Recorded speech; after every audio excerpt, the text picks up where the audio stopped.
बिस्मिल्लाहिर्रहमानिर्रहीम। आज पहला जो पॉइंट है इमरान खान का, वो इमरान खान ख़ुद क्लैरिफाई आज कर चुके हैं। और जब हम जेल में गए तो उन्होंने शायद एक दो सहाफ़ियों ने भी उनसे सवाल किया रेमिटेंसेस के बारे में। उन्होंने ये पूछा क्योंकि अब मुज़ाकरात शुरू हो गए हैं तो इसका मतलब रेमिटेंसेस अब आया। जो इमरान खान ने कहा था कि ना भेजें पाकिस्तान, वो कैंपेन ख़त्म हो गया है। इमरान खान ने पहले तो उसकी क्लैरिफिकेशन किया। उन्होंने कहा देखें, पाकिस्तान में इस वक्त जो मईशत है उसके जो बहुत बड़ा सहारा है वो हमारी ओवरसीज़ पाकिस्तानीज़ की रेमिटेंसेस हैं। और जो रेमिटेंसेस पाकिस्तानी बाहर से भेजते हैं इस वक्त उनके साथ भी बहुत ज़्यादती की जा रही है। उनके घरों में भी फ़ोन कॉल्स जा रही हैं, पाकिस्तान में जो उनके रिश्तेदार हैं उनके साथ जो बाहर बैठे हुए हैं, जो अगर वो पाकिस्तान के लिए आवाज़ उठाते हैं उनको भी धमकियां दी जा रही हैं। तो उनके पैसे हैं, उनके अपने ज़ाती पैसे हैं, उनकी मर्ज़ी है अगर वो ना भेजना चाहें। इमरान खान ने तो सिर्फ ओवरसीज़ पाकिस्तानियों को कॉल दिया है, बाकी अगर वो नहीं भेजना चाहेंगे तो वो अपनी मर्ज़ी से नहीं भेजना चाहेंगे। और इन्होंने इमरान खान ने ओवरसीज़ पाकिस्तानियों को कॉल दे चुके हैं। 22 तारीख दिसंबर को उन्होंने कॉल दे दी थी कि आप अपनी रेमिटेंसेस पाकिस्तान में बंद कर दें। पाकिस्तानी ही हैं जो यहाँ पे सरमायाकारी करते हैं, पाकिस्तानी ही हैं जो यहाँ पे अपने डॉलर्स भेजते हैं। तो अगर आप उनकी कदर करें, पाकिस्तानियों की कदर करें, तो फिर जब वो जो उन्होंने इस पर कंडीशन लगाई है वो ये है, जो उन्होंने ये जो मुतालबात या ये जो कमेटी बैठी है और ये जो डिस्कशन कर रही है उनके दो मुतालबात हैं।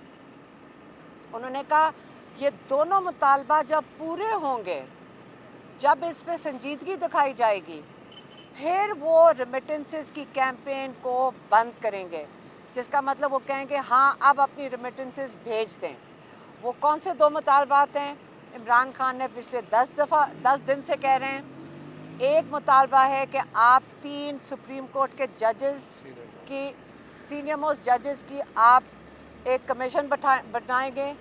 उन सीनियर मोस्ट जजेस के नीचे वो तहकीकात करेंगे 9 मई की और 26 नवंबर की। दूसरा मुतालबा ये है कि जो नाजायज़ कैद में लोग हैं इनको रिहा किया जाए।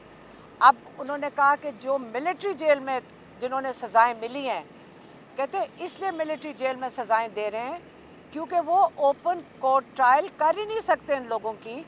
जब वो बताएंगे ओपन कोर्ट में कि एक बंदा है जिसने मोर कहीं उठाया था, जो आपको पता होना चाहिए, अगर सीसी फुटेज हो तो पता चलेगा मोर वापस भी चला गया था घर के अंदर। तो एक मोर को उठाने और वापस जाने में 10 साल मिलिट्री कोर्ट में से सज़ा मिल जाए। आप इस किस्म की जो सज़ाएं मिली हैं वो खुले आम सरेआम आप बता नहीं सकते हैं कि किस वजह से उनका सज़ा क्या है। अगर इनके पास सीसीटीवी फुटेज इन्होंने मिलिट्री जेल में दिखाई है, कोर्ट में दिखाई है, तो वो हम सबको भी दिखा दें, आवाम को भी दिखा दें, ओपन कोर्ट ट्रायल करें। तो इससे उन्होंने कहा है कि इन सबको रिहा किया जाए जितने भी कैद में हैं। और फिर इनकी अगर आपने ट्रायल करनी है, सीसीटीवी फुटेज जो सुप्रीम कोर्ट के जजेस हैं, जो जब कमीशन बनाएंगे तो वो खुद ही मांग लेंगे। जब आप रिहा करना, उनकी एक दूसरी जो कंडीशन है, ये बहुत ज़रूरी है समझना कि इस वक्त हज़ारों लोग 9 मई में और 26 नवंबर में जेल में कैद में हैं। इसलिए और ये दो एक मुतालबा हो गया। दूसरी बात उन्होंने जो की है वो उन्होंने की है अपनी जेल में रहने की। उन्होंने कहा सारे कैदियों को रिहा करें। मैं बिल्कुल, उन्होंने बड़ा क्लियरली कहा है कि सबको रिहा करें। मुझे अगर जेल में रखना है आप जेल में रख लें, लेकिन मैं हाउस अरेस्ट में नहीं जाऊंगा, क्योंकि उनको पता चल गया कि बहुत ज़्यादा कैसराइयाँ हो रही हैं कि इमरान खान को बनी गाला शिफ्ट कर रहे हैं, इमरान खान को पता नहीं केपी शिफ्ट कर रहे हैं। वो कहते हैं मैं कहीं भी जाऊंगा नहीं, मैं हाउस अरेस्ट में नहीं जाऊंगा।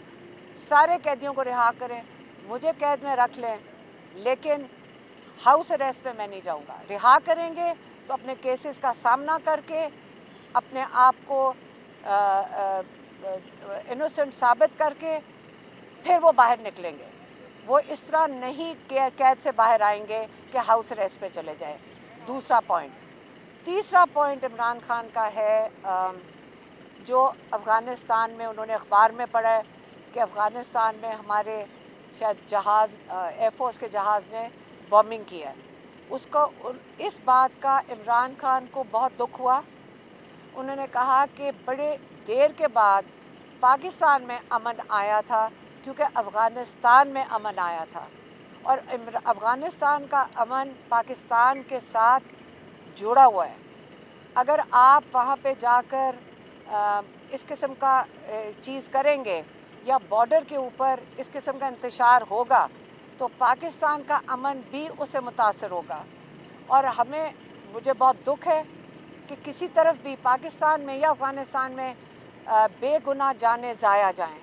اور اگر پاکستان کے بارڈرز پہ کوئی چیز جو امن خراب ہوا تو پاکستان کی معیشت کو اس کا ڈائریکٹ افیکٹ ہوگا. وہ کہہ رہے ہیں کہ اس کا سیدھا اثر جو ہے ہماری معیشت پہ جائے گا، کیونکہ جب امن نہیں ہوگا. انہوں نے کہا 3 چیزیں درکار ہیں پاکستان کی ترقی، معیشت کی ترقی کے لیے. ایک ان کو نے کہا ہے رول آف لا، کہ ہماری جوڈیشری کام کرے. دوسرا انہوں نے کہا ہے کہ پولیٹیکل سٹیبلٹی، کہ جو ہم مینڈیٹ چوری کر لیتے ہیں اور پھر واپس نہیں کرنے کو تیار ہوتے، تو یہ پولیٹیکل سٹیبلٹی چاہیے. اور تیسری بات انہوں نے کی ہے کہ آپ کو امن چاہیے. اگر ہمارا امن نہیں ہوگا افغانستان، پاکستان اور ہمارے سارے بارڈرز کے ساتھ، تو یہاں پہ کوئی انویسٹمنٹ نہیں کرے گا. تو اس لیے اس چیز کا عمران خان کو بڑا افسوس ہوا ہے. انہوں نے کہا کہ ہمارے بارڈرز کے اوپر بالکل پرامن ہونے چاہیے. ہمیں اس چیز کی بڑی فکر ہے کہ ہماری سارے جو ادارے ہیں جن کا کام ہے کہ ہمیں بارڈر کے اوپر جو انفارمیشن لے کر آئیں، جیسے ہمارے جو خفیہ ادارے ہیں، تو وہ سارا وقت اگر پولیٹیکل انجینئرنگ میں لگے رہیں گے تو ہمارے بارڈرز کا کون تحفظ کرے گا؟ تو عمران خان کا خیال ہے کہ پولیٹیکل انجینئرنگ کی بجائے ہمارے ادارے جو بڑے مضبوط ادارے ہیں، بڑے اہم ادارے ہیں، ان کو اپنے بارڈر کی حفاظت کے لیے جانا چاہیے اور ادھر موجود ہونا چاہیے. یہ 3 عمران خان کے پوائنٹس سے میں نے آپ تک پہنچا دیے ہیں. مہربانی.